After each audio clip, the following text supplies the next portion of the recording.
self. Or mipi achirim, but again, Rabbi says, you saw in yesterday's daf, there's a concept of a shvua mipi achirim. What shvua mipi achirim? Someone else articulates the shvua, then what? I say, Amen. It's as if I have said it myself. Mipi achirim in chayavin, ad sheyichabru bahen bebeizin div Rabbi Meir. Meir says, Rabbi, that as much as I could have a shvua mipi achirim, I could go ahead and have someone else articulate the shvua, and I answer Amen to that shvua, that works as if I said it. Rabbi Meir says that only works if administered in front of Beis Din. The Chacham say no.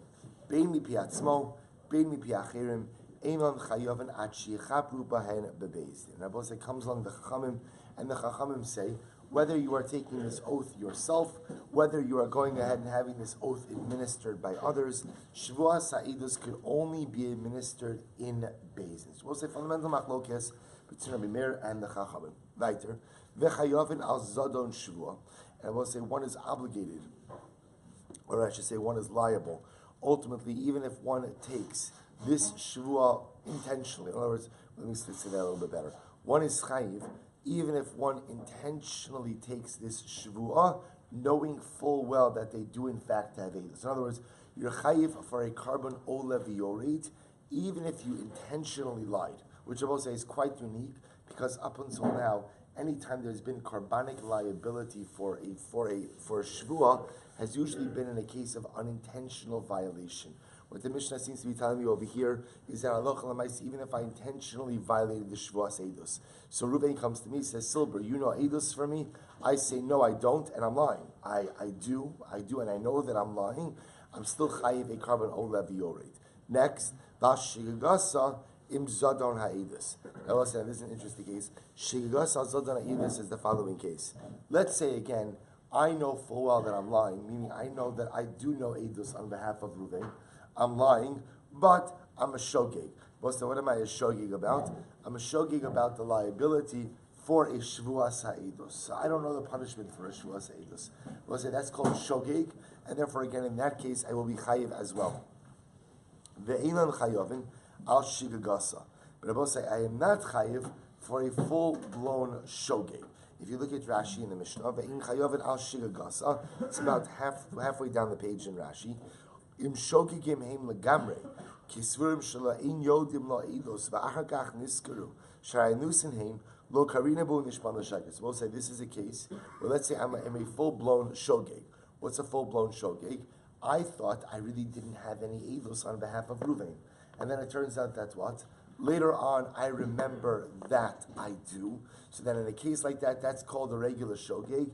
In that case, I will say ultimately again, I will be potter.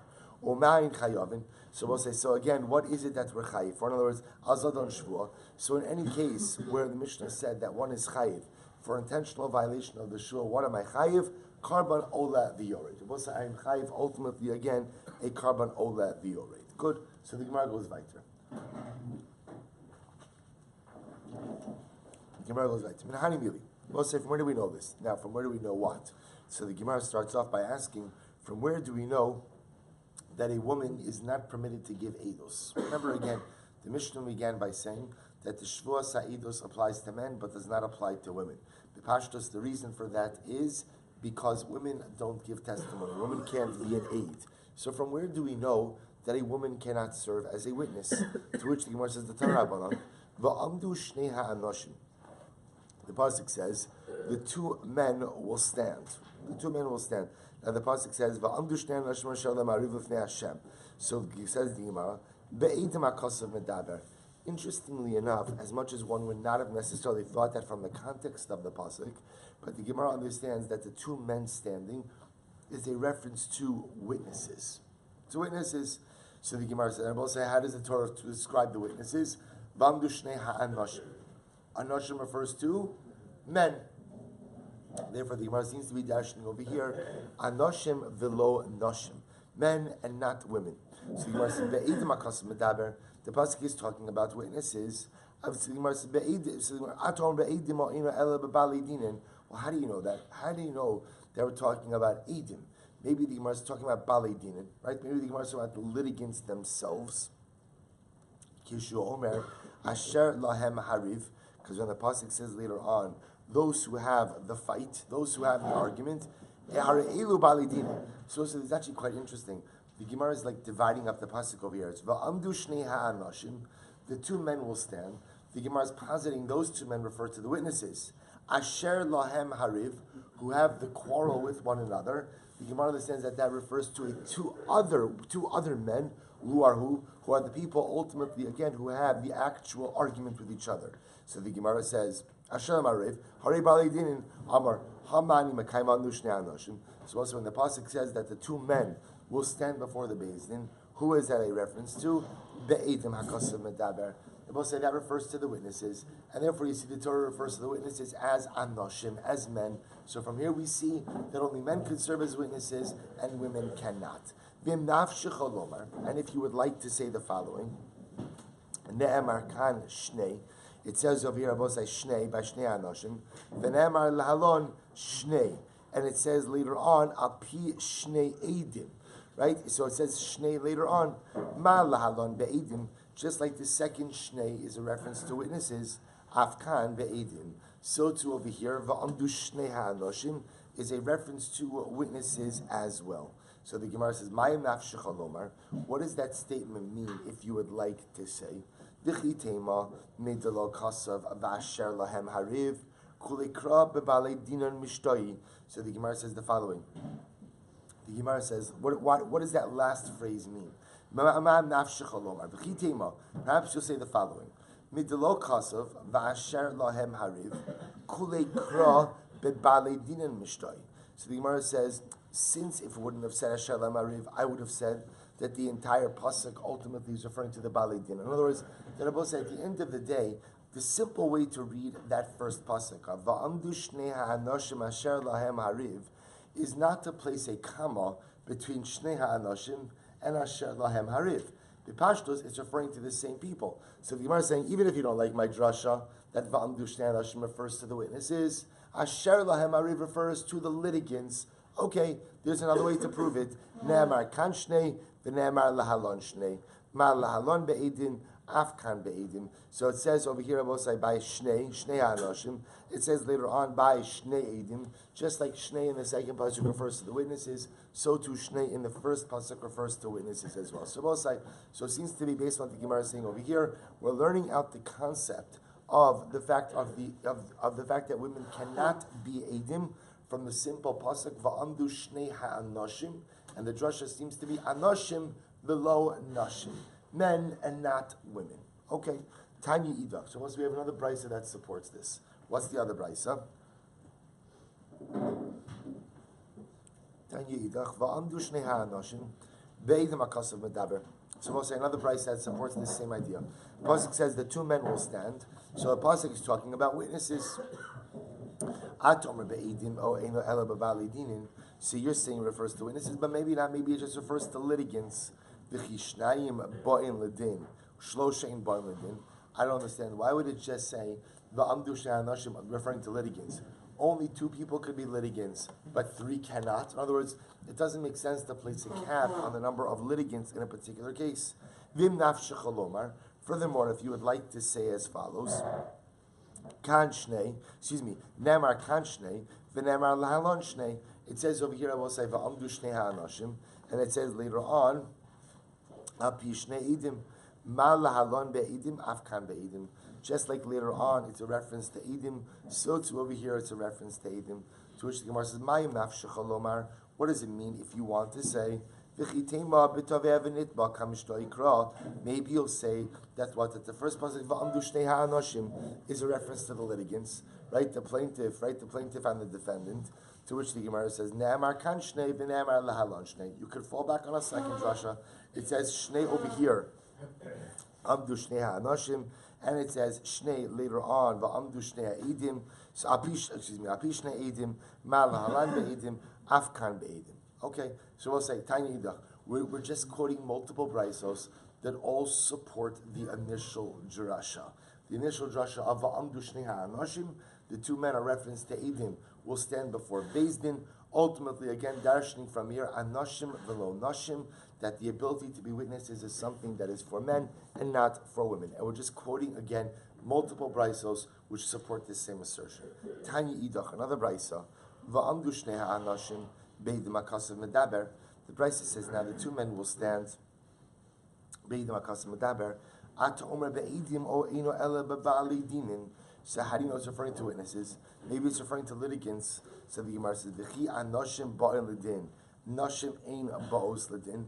But one second, does that make sense? What do we say? That it's only men who come to be litigants. Women can't be litigants. That's not true. A woman can be a litigant for any case. To which the Gemara says something very interesting. In nafshecha lomar ne'emar kan shnei v'ne'emar lahalon shnei. And furthermore, if you'd like to say, it says shnei over here, and it says shnei by edim ma lahalon be'edim, just like in the second pasuk is talking about witnesses. Afkan be'edim, so too over here is talking about witnesses as well. Ma'im nafshecha lomar. We'll say, what does that phrase mean? Im nafshecha lomar v'chitema ishalav archei mishum kol kavod b'asam alach pnima. So we'll say, maybe you'll say that's what. Maybe even though a woman can give can be a litigant, perhaps it's not sanua. Perhaps it's not sanua. I will say the concept of kol kavod b'asam alach pnima is this idea that Chazal often quote with this idea that sometimes a woman should not insert herself in an incredibly or dramatically public setting. So perhaps I would say it again, obviously, Kol Kavod B'Asam Melech Pnima, which is a fascinating discussion in and of itself, obviously is also exceptionally societally based. But the idea that Gemara is suggesting over here is, I would have said that even though, of course, a woman can be a litigant in a case, maybe she shouldn't show up in Beis Din. Maybe it's not sanua for her to show up in Beis Din. Ne'emar kan shnei v'ne'emar la'alon shnei. Ma lahalon be'edim, af kan be'edim. Just like it says, so therefore, Abba said we keep falling back on that second drush of shnei. It says shnei by edim, and therefore amdu shnei anashim is a reference ultimately again to edim as well. So we'll say, bottom line, is we keep on having the same drasha over and over, which is amdu shnei ha'anoshim, and we have at this point in time multiple times and successfully proven that va'amdu shnei ha'anoshim is a reference to witnesses, and therefore the Torah Dafka calls the witnesses anoshim to teach us that it is men who can serve as witnesses, women cannot. And therefore again, looping back to our Mishnah, therefore when it comes to Shevuos Sa'idos, obviously Shevuos Sa'idos can only be imposed upon someone who has the ability to give testimony.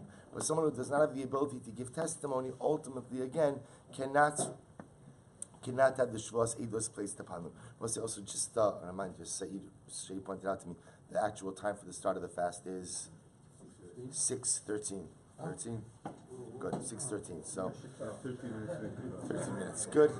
Baruch Hashem. Okay. Said's also changing the time that Shabbos ends. And Yom Kippur is ending an hour earlier this year. Baruch Hashem. He wields a lot of power. Baruch Hashem. Okay, so let's go back to it.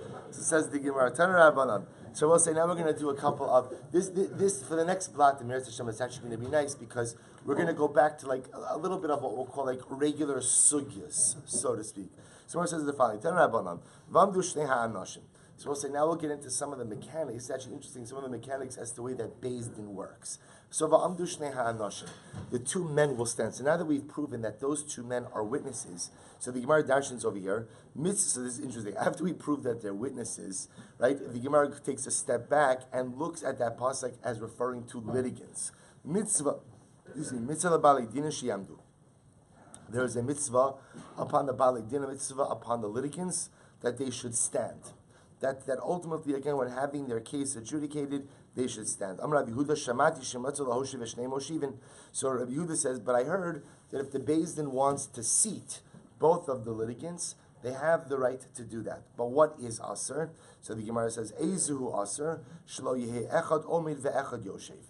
We'll say what you can't do is, you can't have one litigant standing and one litigant sitting. We're not going to get into a discussion over here about the fact that Beis Din is obligated to create a level playing field for both litigants. That no one should feel that they are given any kind of preferential treatment over the other. So again, as much as Va'amdu Shanashim teaches us that the litigant should stand, if Beis Din wants to seat both of them, that's absolutely fine. And furthermore, but you can't have one standing, one sitting. You can't have one guy that Beis Din says, sure, Talk as much as you'd like. And the other guy who they say, can you please be a bit more concise? Tan Rabbanon. B'tzedek tishbot amitecha. So the pasuk says, with righteousness you shall judge your fellow. Shelo yehe echad yoshev ve'echad omei. The Rebbe says you shouldn't have one person standing, one litigant standing, one litigant sitting. Echad b'daber kol tzorcho ve'echad omer lo katzar dvarecha. One is able to speak all he wants, and the other one is told, can you hurry it up? Davar acher. B'tzedek tishbot amitecha. Rebbe says another drasha. What does it mean that you should literally b'tzedek, with righteousness shall you judge your friend? Havedan es chavercha lekaf suchus. So another drasha the Gemara brings down over here is that you should judge every person favorably. Well, the truth is really what it will say is that you should give. See, we often translate it as you should. We often go ahead. I got it. I'm good. Don't worry. So we should go. I'm just kidding. So we should go ahead and not necessarily judge every person favorably, but give every person the benefit of the doubt. So we'll say benefit of the doubt just means. Not as judge every person favorably means that you're always right. Okay, not everybody's always right. Benefit of the doubt, lekaf suchus, means I don't know the whole story here. I don't know everything. So because I don't know everything, I'm not going to pass judgment on you. Now, of course, in the absence of passing judgment, what happens? In the absence of passing judgment, every person has a cheskes kashrus. So if I'm not judging you negatively, then by definition I'm judging you favorably. So sometimes it's just about reserving judgment, not passing judgment, recognizing that more often in life I don't have the full picture. Tani Rav Yosef, b'tzedek tishbot amitecha. So the Gemara says, so Rav Yosef darshan, b'tzedek tishbot amitecha. With righteousness you shall judge your fellow. Im am she'itcha b'torah u'b'mitzvos. So we'll say, interestingly enough, what Rav Yosef is picking up on is the use of the lashon of amitecha. What does that mean, amisecha? What does that mean? So Rav Yosef understands it to mean a contraction. Am she'itcha, he who is with you, b'torah u'mitzvos hishtadol adono. Dafka, someone will say who is amitecha. In other words, there may not be an obligation to judge every person favorably. There may not be an obligation to go out and give every single person the benefit of the doubt. Now, it might be good just als one's midos to be able to do that. But to whom does the biblical obligation devolve upon?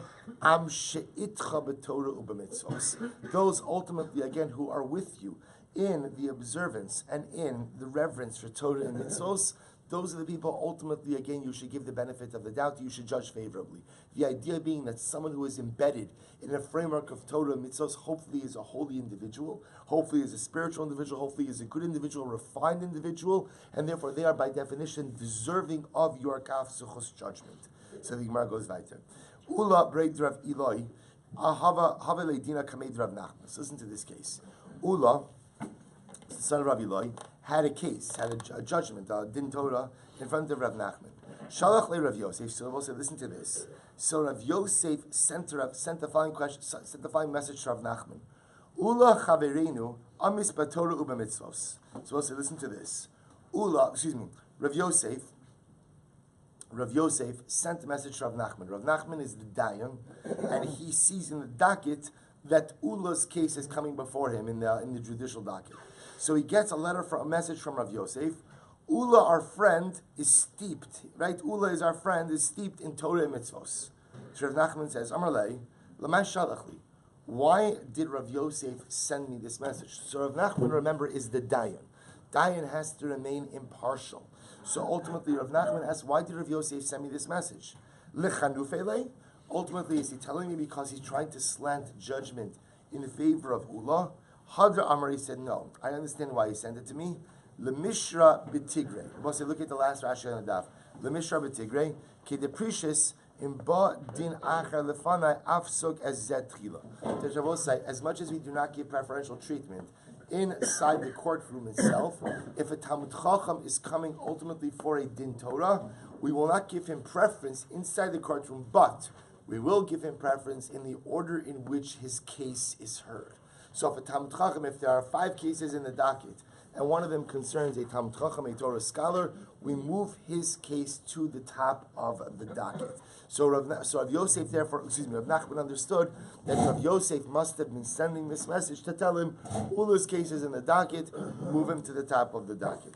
Amud Beis Rabbi say, Inami, the other possibility is, l'shuda dedaini. So we'll say this is actually very interesting. We've seen this case before. If you take a look at the top Rashi, even having the Shuda Dedaini, Rashi says, Yesh din sheno tali bera'ayis or bera'iyas edim v'lo b'shua ele b'mash shalev hadayanim not eleschos ulechayiv. So most remember, again, we had this case before. Shuda Dedaini means judicial assessment. There are certain cases that cannot be adjudicated based on testimony or based on proof. Just because fundamentally there's a lack of both of those things. So how do you adjudicate a case? How do you adjudicate a case? When there's no testimony, and ultimately again, when there is no edus, when there's no testimony, when there's no proof. What says Shuddha means the judges are vested with the ability to make a call. Meaning they're vested with the ability ultimately to make an assessment. So what the Gemara is suggesting over here is as follows, which is quite interesting. That Rav Nachman was saying, that perhaps Rav Yosef was saying to him, thank you, Baruch Bishop, for perfect, thank you.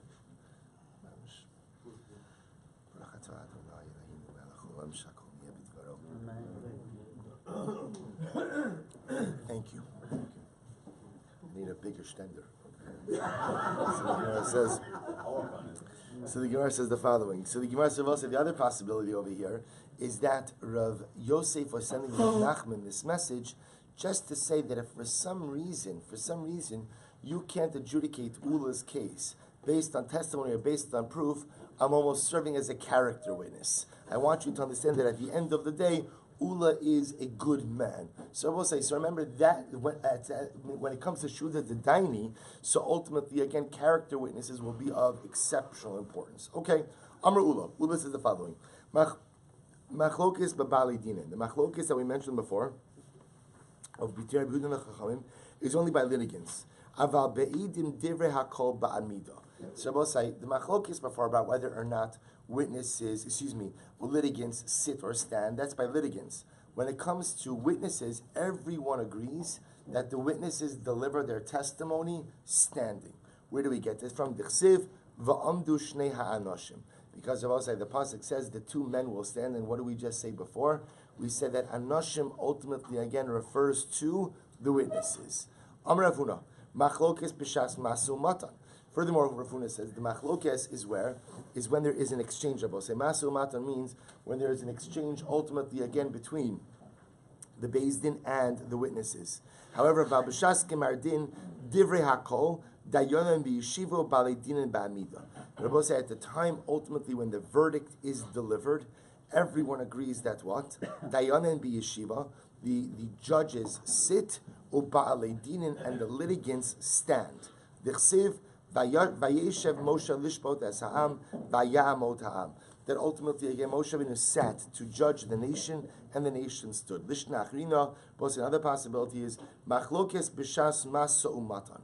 The machlokes ultimately again is during the exchange. Aval b'shas kimardin, but at the time of the delivery of the verdict, divrei hakol dayanim b'yeshiva u'ba'alei dinin ba'amida.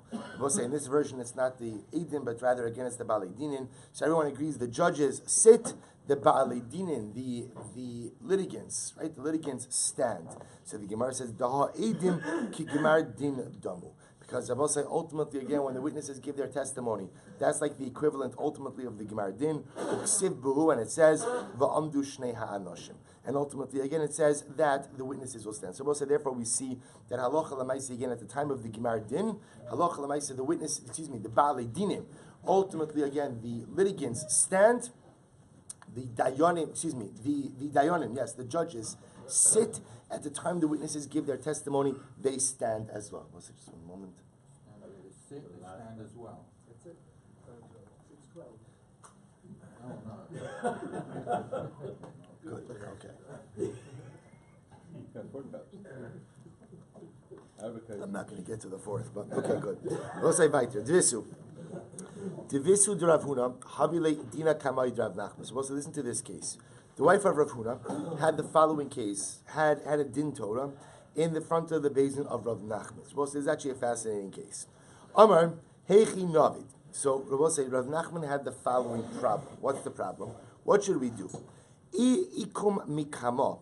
So we'll say, if I stand up in front of her, now remember again, the Gemara is operating. Well, we'll discuss in just a moment. So we'll first discuss what what his issue is, and then we'll discuss why it's an issue. So therefore, again, the wife of Rav Huna has a din Torah in front of Rav Nachman. So Rav Nachman is unsure what to do. If I stand up for her when she comes into Beis Din, so if I stand up for her, what's the problem? The problem is it's going to stare the other litigant. Because the other litigant is going to see that what? I'm standing up, I'm giving kavod to the wife of Rav Nachman, which seems to tilt the case in her favor. So the Gemara says, Mistatan Tamasei de Baldina. Lo iko mikama, if I don't stand up in front of her, Eishes chaver, harehi kechaver. Well, it's actually an incredible yisod. The wife of a Talmud Chacham is like a Talmud Chacham herself. Which I will say is actually quite a fascinating idea, because what it means is that in certain respects, the same kavod that we give to Talmidei Chachamim, we have to give to the wives of Talmidei Chachamim as well. So if not to not stand up for when she walks into the room, ultimately again would be an affront to her status as an Eishes Chaver. So listen to this. What does Rav Nachman do? Amar le l'shamei. This is amazing. Say ve'efrach alai bar avza. Here's what I need you to do. When the witnesses are coming in, when the litigants are coming into Beis Din, let a goose fly into the Beis Din. And what's going to happen? I'll go ahead and I'll stand up, but I'll stand up, it makes it look like I'm what? Either trying to avoid the goose, catch the goose. And the idea is that he's saying to his attendant, give me an excuse to stand up. So this way, again, I'll stand up when she comes in, but what? It won't be noticeable that I'm standing up out her kavod. Again, so I'll fulfill my kavod obligation towards her to stand up. But it won't be noticeable that it's an act of kavod for her, because it's being cloaked by the fact that I'm standing up for something else, and therefore I won't share the tightness of the other baldin. I b'hamar mar machlokes b'shas maso matan. But 1 second, we said before the machlokes was only about during the actual give and take of the litigation.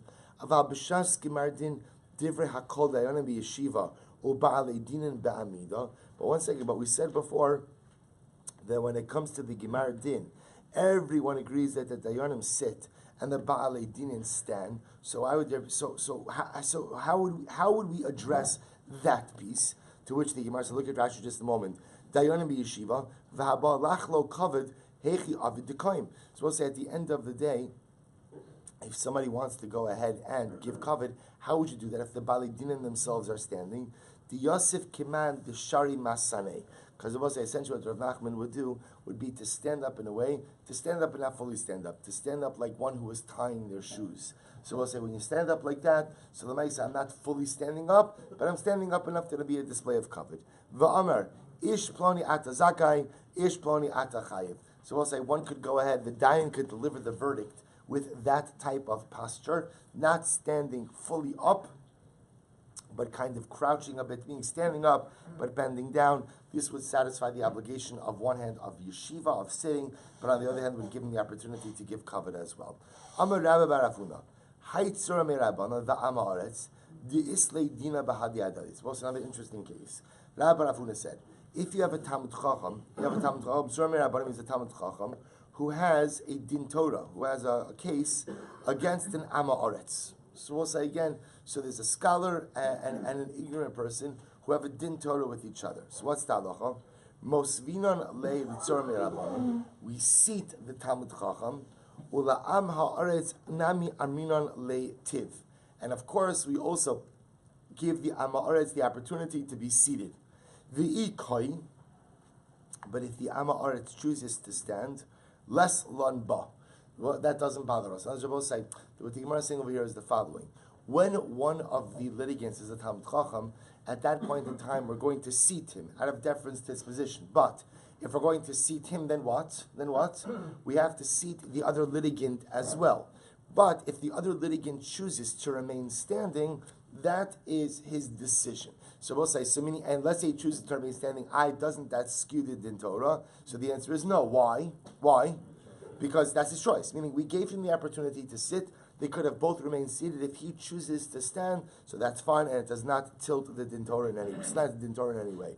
Rav Bar Sharvia, Havile Dina Kamei Rav Papa. So let's listen to this. Rav Bar Shavia had a din Torah before Rav Papa's Beis Din. Osve, so they seated Rav, va'osiv nami lebal dine. And what happens? They seated the other litigant as well, in conformance with the halachas we just expressed before, that you never just seat one litigant, they seated both litigants. Asla shlicha de beidina batash bey. So it's actually very interesting. So the shlicha de beidina, like the court officer, came and kicked the litigant. In other words, why did he kick the litigant? Because he felt that it was a chutzpah for this other guy to sit down. So what happens? Va'ok me la'amaretz. He caused the amaretz to stand up. V'lo amar le Rav Papa tiv. And Rav Papa did not offer the amaretz litigant to sit down again. So I see what's happening over here. Rav Bar Sharvia and the amaretz have a din Torah in front of Rav Papa. Rav Papa seats them both. The court officer, for whatever the reason, has some kind of issue with the amaretz litigant, kicks him, causes him to get up, and Rav Papa doesn't offer to seat the other litigant again. To which the Gemara says, Hechi Avid Hachi. And I said, how could Rav Papa have left him standing? V'hamistatman ta'anase. Does that not stare the amaretz's ability to properly advocate for himself? In other words, it's everything slanted now. He's standing. Rav Bar Shavia is sitting. Rav Papa Meimar Amar, Ihu ha'osvan shlichohu de lo mefayis minoi. Rav Papa says no, because at the end of the day, the litigant realizes that I'm not giving either one of them any preferential treatment. V'haraya, I seated them both. Obviously, this amaretz has some type of issue, or I should say, the court officer has some type of issue with the amaretz. In other words, that's some type of interpersonal conflict that's occurring on the side that has nothing to do with the din Torah. I seated them both, and therefore, by definition, I've done my job as a judge to create an even playing field. What's unfolding over here between the amaretz and the court officer, that's not my issue. So let's listen to this. If a Talmud Chacham and an amaretz ultimately again have a din Torah with one another, so what's the halacha? Lo liktom tzura me'rabbanan v'leisiv mishum demechse kiman desader le'dinei. The Talmud Chacham should not show up in Beis Din first, earlier to take his seat in the court. The idea is that it's not appropriate that the Tzora Me'Rabbanan should be seated earlier than the Amaretz. Because we'll say, if he's there first and if he's already seated, then it looks like what? It looks like, again, that the proceedings are slanted in his favor. We'll say, however, this is only true if he didn't have a chavrusa with the dayan. But if he had a chavrusa with the dayan, and they had a kviyas at a time they normally learned, so we'll say, this is actually very interesting, we'll come back and visit this. The Gemara seems to indicate over here that the fact that the litigant has a chavrusa with the dayan does not disqualify the dayan from adjudicating the case, which is quite fascinating. Again, we will revisit this in Meretz Hashem. So the Gemara says, because again, if they have a chavrusa, then when the other litigant walks in and he sees that Tzora Me'Rabbanan is seated, it doesn't share his tightness, because at the end of the day he'll say that's just part of their normal chavrusa. V'amar Rabbi Barafuna, Hay Tzora Me'Rabbanan diyada b'sadusa v'zele b'milsa l'meiza l'beidina dezutar minei la'asude kamei. So la'asude kamei lo lezel. Supposed to listen to this case. If you have a Talmud Chacham who knows testimony, he knows testimony on behalf of someone. But the case is being tried in a Beis Din where the Dayanim are not of as great stature as this Talmud Chacham. So I'll call him Talmud Chacham A. Call him Talmud Chacham A. Talmud Chacham A knows testimony. But the case is being adjudicated by Dayanim B, C, and D. And Talmud Chacham A is a much greater Talmud Chacham. He's the Gadol Adar. He's greater than B, C, and D. So it's a lack of kavod to him for him to come to this Beis Din to testify in a case that is being adjudicated by people who are not as great as him. What's the halacha? We'll say the halacha is he does not have to go. He does not have to give testimony in such a situation. We also learn this. We also learn what? We also learn this concept that sometimes, I was saying, when the performance of a particular mitzvah represents a lack of kavod for the individual. Under certain circumstances, one could be exempted from that particular mitzvah. So says the Gemara, af anana mitanina, matzah sak o kupa, right? If a person goes ahead and finds a sak o kupa, person finds literally again a bag or some type of receptacle, ve'in darko litol, and again it's not his derech ultimately again to go ahead and pick it up. I was supposed to say it's an object that someone would find, but it's an object that a person of greater stature would not normally bend down to pick up. What's that lacha? Hare ze lo yitol. Ultimately, again, he's not obligated to pick it up. So we'll say this is what we call zakein ve'ino lefi kavodo. This is the idea. Ultimately, again, there are certain things that are beneath my dignity to go ahead and pick up, even though there's mitzvah Shabbos aveda, there's mitzvah to return a lost object. But halacha l'maisa, if that object is something that I would not normally pick up based on my station in life, I'm not obligated for mitzvah Shabbos aveda. So to the Gemara suggesting over here that if I know edus, but again the case is being adjudicated by a court that is quote unquote lesser than me, then I don't have an obligation to show up in that court to give testimony. Gemara says, 1 second, Hani mili mamona. So the case of Hashavas Havit Raboseh is monetary issues. So I understand in monetary issues, I might not be obligated to go ahead and what? I might not be obligated to go ahead and pick up an object and return it if it's Eino Lafi Kivodi. However, Aval Bi Isura, Ein Chachma, Ve'ein Tevuna, Ve'ein Eitzel Neged Hashem. Raboseh, when it comes to matters of Isser, my covet is not important. When it comes to matters of Isser, the Gemara quotes the pasuk: there is no wisdom, there is no understanding, there is no Eitzah, there is no counsel. L'neged Hashem. In other words, when it comes to matters of Isurim, we do that which is right without regard for one's personal covet. So if I know testimony on behalf of someone else, which very often entails Isurim, so I have an obligation to give that testimony independent of my own covet. So the Gemara says, Kol makom sheyesh chil Hashem, wherever there's the possibility, ultimately again for chil Hashem, ein cholkin kavod l'rav. Ultimately, Gemara say we don't worry about giving covet to people. So by definition, again, the Gemara suggests, although by Hashavas Aveda, there may be a concept, ultimately, again, of zakin ve'inu lefi kavodo, that if it's not appropriate for me, I could overlook the object and simply pass it by. When it comes to testimony, if I know testimony, I have an obligation to give that testimony, even if the case ultimately, again, is being adjudicated in a basin which is of a lesser standing than I myself am. So the Gemara goes weiter. Rav Yemar havid yadilei sadusa lemar zutra. Rav Yemar had testimony, he knew testimony on behalf of Mar Zutra. Asla kamei da meimar, ozvinu lekulu. Amar le Rav Ashi da meimar, varma ula machol kisam valedinin. So let's listen to this. So I'm sorry, let me go back. Asla kamei da meimar. So they came before Meimar. So remember again, Rav Yemar knows Eidos for Mar Zutra. They come to the basin of Meimar, and what happens? Osvinu lekulu. Meimar seated everyone. He allowed both of the litigants to sit down. Remember again, so everybody's sitting down. Amrli Rav Ashi la Meimar. Rav Ashi said to Meimar, 1 second, Vara ma'ula, machlokes babale dinin. The machlokes are both about sitting or standing is only by the litigants. However, aval be'edim divrei hakol ba'amida. But ultimately, again, everyone agrees that the edim give their testimony while standing. Amrle.